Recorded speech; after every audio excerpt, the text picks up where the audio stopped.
नमस्कार दोस्तों, आपका एक बार फिर स्वागत है मेरे YouTube चैनल फसाने अजायब में। आइए सुनते हैं उषा प्रेमदा द्वारा रचित उपन्यास अल्पविराम का अगला भाग, मेरी यानी डॉक्टर वंदना की आवाज़ में। भाई के साथ उस छोटे से नए शहर में आ गए। शहर की ऐतिहासिकता, उसकी महत्ता भी थी, पर अब सूखी सी नदी और ढूंढों और बहते हुए महलों के अलावा कुछ भी न था। वैसे तो सड़कों पर धूल उड़ती रहती थी, पर जहाँ भाई का बड़ा सा फैला हुआ बंगला था, उसके आसपास प्राकृतिक सौंदर्य की कमी नहीं थी। जब टेसू और पलाश फूलते तो उनके दहकते रंगों से आंखें अघाती नहीं थीं। वहाँ तरह तरह की चिड़िया थी, तमाम छोटे छोटे पशु भी थे, जंगली बिल्ले, नेवले, शाही, छछूंदर। उनके आसपास दौड़ने पर भाई का भयानक दिखने वाला कुत्ता अपनी आंखें खोलकर आलस्य भाव से उन्हें देखता और जम्भाई लेकर फिर सो जाता। मुझे उन सुनसान जगहों में घूमना अच्छा लगने लगा था। बंगले का अहाता ही इतना बड़ा था कि पीछे कुछ दूर जाने पर ही, जहाँ पहले किसी अंग्रेज अफसर का लगाया फार्मल उद्यान खत्म होता था, वहाँ अब जंगली झाड़ियाँ थीं।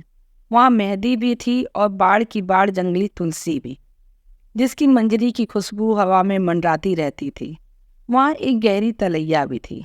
तलैया इसलिए क्योंकि उसका विस्तार छोटा था, पर उसमें इतनी काई और सिवार थी, अगर कोई उस तलैया में उतरा तो फिर जिंदा वापस नहीं लौटा। इसी कारण वहाँ दिन में भी नौकर चाकर जाने से आनाकानी करते थे। अहाते की दीवार कई जगह से टूटी हुई थी और उसके पीछे वन शुरू हो जाता था। वह वन तो नहीं था, जैसे तलैया गहरी नहीं थी, पर पेड़ बहुत पुराने और सघन थे। कभी कभी कुछ औरतें एक पात बनाकर जंगल से आती जाती थीं, सिर पर बटोरी हुई लकड़ियों का पुलंदा लिए हुए। उन्हें तलैया के पास से निकलते हुए भय नहीं लगता था। जहाँ बैगनी फूलों की जंगली बेलें फैली हुई थी, वहीं छोटी छोटी दो कब्रें थीं पास पास। वह बहुत जीर्ण अवस्था में थीं और बहुतों को तो पता भी नहीं था कि वे किसकी कब्रें हैं। चूँकि वे बहुत छोटी थीं, इसलिए जाहिर था कि शिशुओं की रही होंगी। कौन थे वे बच्चे जो इस प्रदेश के इस छोटे से सुनसान शहर में पैदा हुए और काल कवलित हो गए? काल कवलित, इस सब पर मैं सोच ही रही थी, अकेले खड़ी खड़ी उस दिन के सन्नाटे में, जहाँ बेलें, लताएं, बड़े बड़े पुराने वृक्ष होते हुए भी एक ऐसी निस्तब्धता थी जो केवल ऐसी ही सुनसान जगहों में सुनाई देती। अचानक मेरी ओर सुगंध का एक झोंका आया, एक अपरिचित सुगंध, हल्की हल्की, मन प्रफुल्लित करने वाली। वह न हिना थी, न खस, न चंदन, न मेहंदी या तुलसी। वह तो बहुत बरसों बाद मेरा उस सुगंध से परिचय हुआ। वह बहुत मध्यम खुशबू वाले नीले नीले फूलों की महक थी, जिसे फ्रेंच लेवेंडर कहते हैं। फिर मैंने देखा, बिना एक भी पत्ता हिले सहसा एक स्त्री प्रकट हो गई। वह हल्के गुलाबी रंग की मलमल का नीचा गाउन पहने थी, जिस पर नीचे ऊपर गले और बाहों में सफ़ेद लेस लगी हुई थी। वह बिना हिले डुले खड़ी थी। उसका चेहरा पेड़ों की छां के कारण अस्पष्ट सा था, पर फिर भी मुझे लगा कि उसके गालों पर अबाध अश्रुओं की धाराएं थीं। तब मैंने जान लिया एक सहज बुद्धि से कि वे कब्र वाले नवजात शिशु उसके ही रहे होंगे।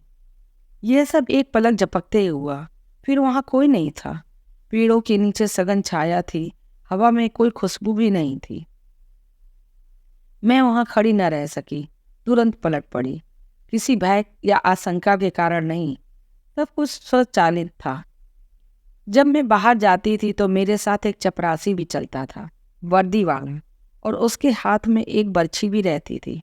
वह सादर पीछे पीछे काफी दूर रहता, और अगर मैं किसी पत्थर पर बैठ जाती या फूल चुनने लगती या यूं ही चुप खड़े होकर जंगली पंछियों का संगीत सुनती, तो वह एक वृक्ष के ठूंठ के पास खड़े होकर बीड़ी पीने लगता। वो ठूंठ उसका प्रिय स्थल था।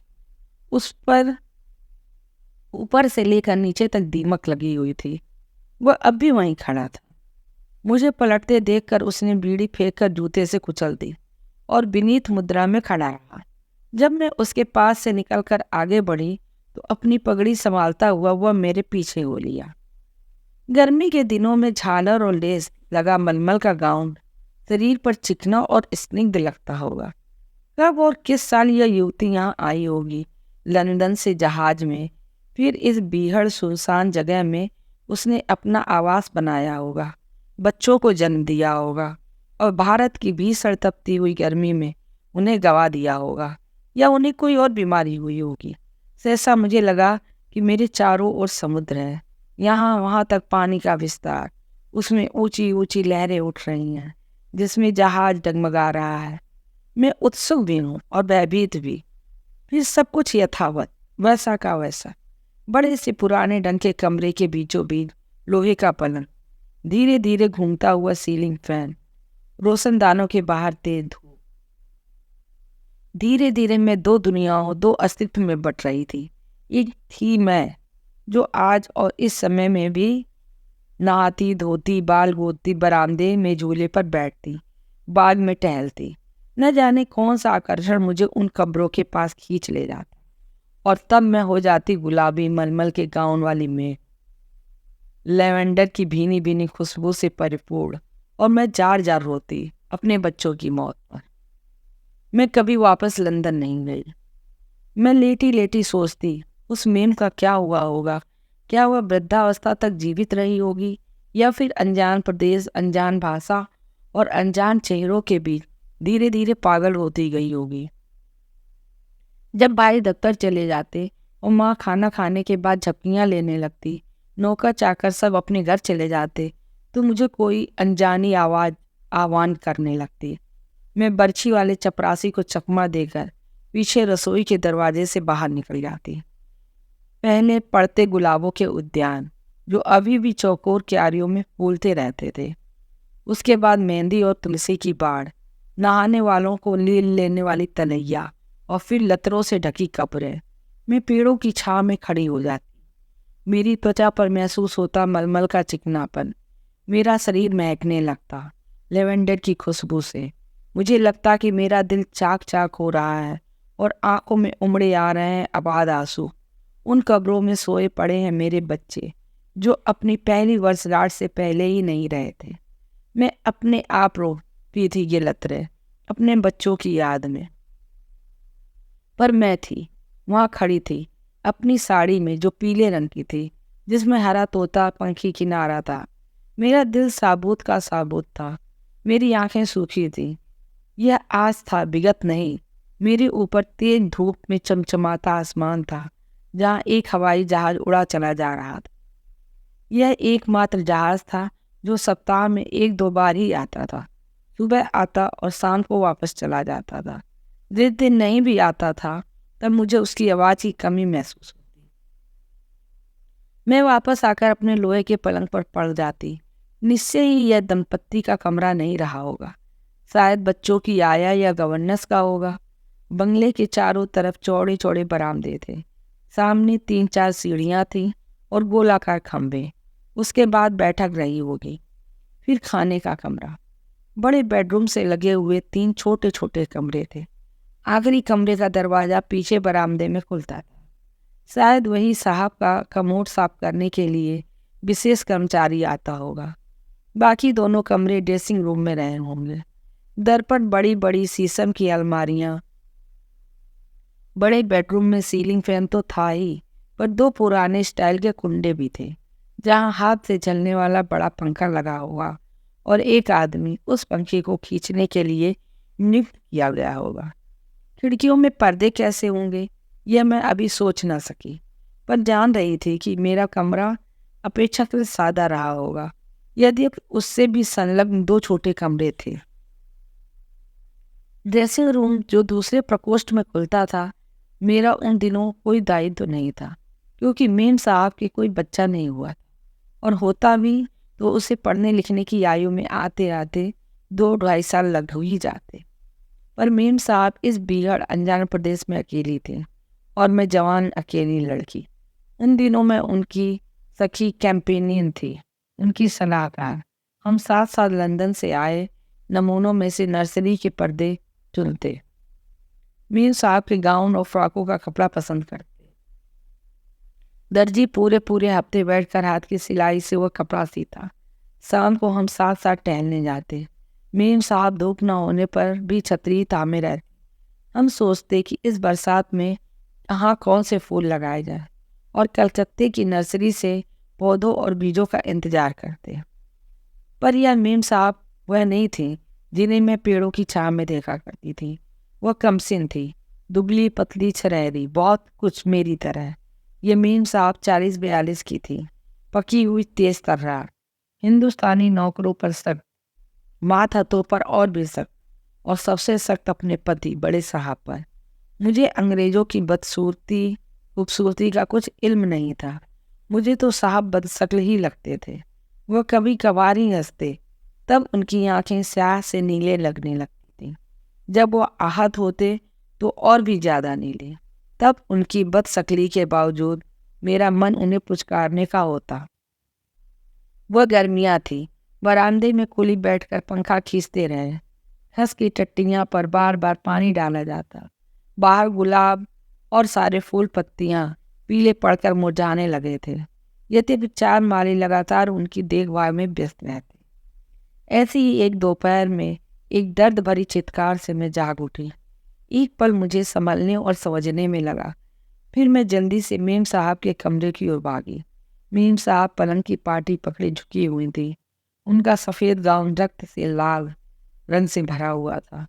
उनकी आया उन्हें संभालने की, सहारा देने की कोशिश कर रही थी। जिस दिन मीम साहब मरी, उस अजन्म बच्चे को पेट में लिए लिए उनके पूरे रक्त प्रवाह में सेप्टिक हो गया। उसी दिन से वर्षा शुरू हो गई, भयानक अंधड़ और तूफान के साथ। पहले धूल भरी आंधी आई, फिर बिजली की तेज कड़क के साथ बादल, और तब मूसलाधार वर्षा। चारों तरफ भीगती हुई धरती और रिसते हुए रक्त की महक मंडराने लगी। नौकर चाकर सब अपने घरों में, चपरासी और दरबान सामने के चौड़े बरामदे में, साइस और घोड़ा अस्तबल में, मैं अपने कमरे में अपने पलंग पर। मेरे उगड़े हुए बचपन साहब का सर, उनकी आंखें बंद थी, पर कभी कभार एक आध आंसू मेरी त्वचा पर छू पड़ता। हम दोनों निश्चल थे, एकदम चुप, कहीं बहुत अंदर तक अपने अपने में डूबे हुए। बाहर आंधी थी, हवा थी, तूफान था, बिजली और बादलों की गरज थी, और अंदर हम दोनों। ये सब कैसे हुआ मैं क्या जानूं। वह एक सहज स्वाभाविक प्राकृतिक प्रतिक्रिया थी। मीम साहब का शव गिरजाघर में एक बंद ताबूत में रखा होगा। वहाँ मोमबत्तियाँ जल रही होंगी और गिरजाघर के खपड़ेलों पर भी बरसात का सुर होगा, जैसे यहाँ इस घर पर था। मेरे कमरे की रोशनदार बार बार कौंधते जब बाहर बिजली चमकती होगी। मुझे याद नहीं कि समय कितना बीता। 1 जन्म, 2 जन्म, 1 सदी, 1.5 सदी, कैसे बांधा जाए विराट और अनंत को समय की सीमा। अब मैं थी मीम साहब, मैं थी गुलाबी गाउन में, और जार जार रो रही थी। रोती रहती थी बरसात में, जाड़े में, बसंत और गर्मियों में। कभी कभी एक पुरुष मुझे ढाढ़स बनाते देखा जाता। कभी वह पुरुष धूप भरी दोपहरी में मुझे बाहों में जकड़ कर मुझे प्यार करता। कभी आवेग से, कभी कोमलता से, कभी दिन में, कभी सांझ को, कभी जिन और टानिक के नशे में धुत रात को। और मैं उन क्षणों को बहुत ही बेसब्री से इंतजार करती, जब मैं अपनी संतान को जन्म दूंगी, अपनी रोजलिन को। वह कैरोलाइन भी पुकारी जा सकती थी, पर वह न रोजलिन थी न कैरोलाइन। कुछ ही घंटों के लिए जीवित एक नर शिशु, जिसकी कब्र पर मुट्ठी भर मिट्टी डालते हुए मैं टूट कर बिखर गई थी। मौत मुझे धीरे धीरे आई थी। भुआली के एक सेनेटेरियम में, यूकेलिप्टस चीड़ के पेड़ों से घिरे हुए रुग्णालय में। आसपास पहाड़ थे, पर उन पर बर्फ नहीं थी। रूखी रूखी उबड़ खाबड़ पहाड़ियों की श्रृंखला दूर तक चली गई थी। जब मैं कुछ ठीक होती तो मेरे पति मुझे बाहर ले जाते, भीमताल तक, पर मुझे नौका विहार से पहले ही खांसी आने लगती। कभी कभी अपने कपड़ों पर रक्त के छींटे मुझे मेम साहब की याद दिलाते, जिनके रिश्ते हुए रक्त ने उनके गाउन को लाल रंग से भर दिया था। ये किसका साथ था हम पर? हम क्यों अपनी जन्मभूमि से दूर समुंदर के समुंदर पार करके अपने अफसर पतियों के साथ इस धूल गर्मी भरे देश में आए थे।